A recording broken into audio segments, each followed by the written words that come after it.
People are born hungry. During the first few moments of life, a human infant is totally consumed by its appetite. First for air, then for nourishment. People stay hungry too. We're hungry all our lives. But exactly what it takes to satisfy our hunger usually changes a great deal. By the time we reach adulthood, some of us are hungry for wealth and power. Some of us are hungry for truth. Some people want everyone to love them. Others want everyone to fear them. But there's a fundamental challenge with all these appetites. None of them can ever be permanently satisfied. When it comes to wanting things, there's never any such thing as enough. And that can really get on our nerves. You get a new car, but in a couple of years it's an old car. You get a new computer. It does everything real fast, certainly faster than the one your neighbor's got, but then a year goes by and now your neighbor gets a computer that's even faster than yours. Where does it all end? There's really only one kind of person who's actually comfortable with the impossibility of satisfying his appetites. This is the person who wants that mysterious commodity called wisdom, whatever that is, and wants it more than all the cars and computers in the world. Wisdom, like the learning capacity of the human brain, is infinite. There will always be more to know, and there will always be plenty of room in your brain for everything you learn. Life is a paradise, really, if you're a person who genuinely wants wisdom. We all want to be successful, and I'm certainly in favor of that. But I've known some people who literally wanted all the money they could get. Not what the money could buy, but the money itself, the nickels, the dimes, the quarters. Wanting all the money in the world is like wanting to know all there is to know in the world. Except the man who wants all the money is miserable. He'll never get it all, and he'll never think he has enough. Even if he had rooms filled with $1,000 bills, he'd still want the next man's nickel.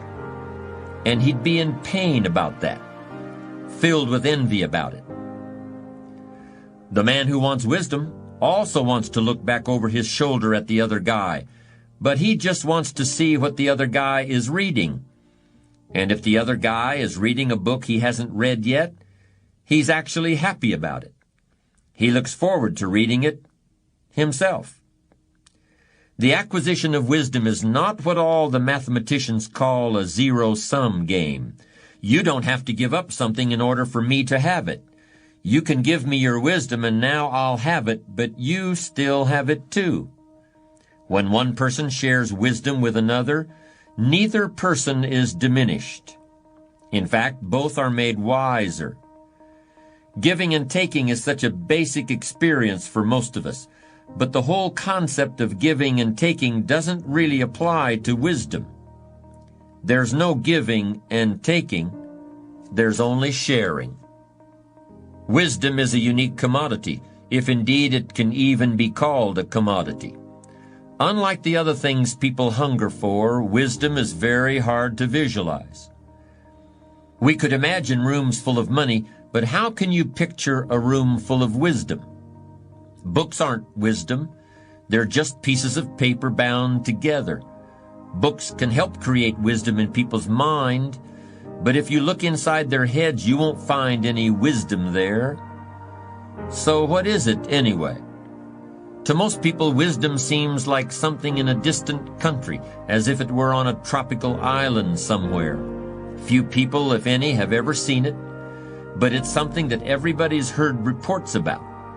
But almost everybody believes wisdom exists, even if they've never seen it. In that sense, wisdom is almost like God, except it isn't a divine quality, it's a human quality, a very rare, very precious human quality.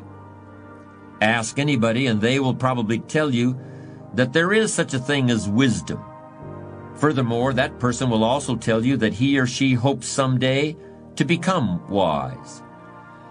Ask the same person how to become wise, how to get wisdom, And if that person has some wisdom in him, he probably will just smile or nod or tell you to live and look around you and think about what you see and hear. There was once a man who was a great investment banker, one of the foremost in the world in his profession. He was born in poverty in Europe, was completely self-taught, and had used brains and guts to make a tremendous fortune. Many listened in fascination to this man telling the story of his life, and then would say, "Sir, you should write a book that would sum up all you've learned about the world and about how to succeed in it." But this great international investment banker just looked and smiled. He said, "Well, I suppose I could do that. But it wouldn't really be much of a book. In fact, I could tell you everything I know in just 15 or 20 minutes. Everything I've come to understand over the course of a lifetime. But what good would it do? These aren't things you can just hear about from someone else or read in a book. Until you've discovered them for yourself, they're just words, just puffs of air or drops of ink on a page. You've got to live in order to learn what I've learned. You've got to arrive at these truths the way you arrive at your destination after a long journey, with that same sense of fulfillment and joy." It's ironic, isn't it? Wisdom is not a thing you can buy, or a course you can take in school, or a degree you can earn. Yet every parent wants his children to attend good schools, and rightfully so. Wisdom is not really something you can get from another person, yet you can gain some wisdom from everyone you meet. Wisdom is something a wise man always feels he needs more of. Yet the true sources of wisdom lie nowhere but within ourselves. There are plenty of people who are too smart for their own good, people who are filled to overflowing with facts and technical knowledge, but who are sadly lacking in human understanding and common sense. We've all met people like that. They score high on all the tests. They get perfect grades in school. They win all the prizes. They often get paid very well to practice their skills, to build things, and write computer programs, and carry on lawsuits, and manage other people's affairs. But go home with one of these whizzes. Look at their lives outside of work, if they have a life outside their work, and you'll find that all sorts of things that regular people know, like the difference between right and wrong, and what's fair, and how to give happiness, and what life is worth, that they haven't even thought about. "What's that got to do with me?" the smart one asks. "What is this thing you call common sense? What is this stuff you call human wisdom? What is this thing you call strong character?" I've seen people who have everything you could possibly want, every object you could dream of, everything you can drive down the street or sail on the ocean or fly through the air. But on the inside, where the real person lives, they're broke. They haven't got anything. They haven't got a clue. The Bible tells us that King Solomon was the wisest man in the whole world. But he was not only the wisest, he was also the richest man in the world. Kings and queens came from all over the world to get Solomon's advice and to admire his riches. In fact, legend has it that Solomon had wives from every nation on earth. And there's no report of any marital disharmony. Not one divorce. Was this a wise man or what? The Bible tells us that when Solomon was just a young man living in the court of King David his father, God told him he would grant him one wish. You know what he wished for? He didn't wish for a kingdom.